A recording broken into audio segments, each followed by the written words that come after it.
Ako ngayon pre ay magpapa-change oil dito sa Chevrolet. Change oil tayo mga pre. Nandito na ako. Papa-change oil tayo.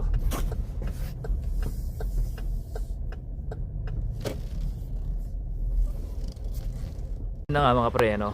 Magpapa-change oil ako dyan mga pre. Ayun, ako'y uuwi na. Nagpa-change oil ako. Tapos last year kasi nawala yung black heater cord ko dito. Ngayon, nag-order ako ng panibago.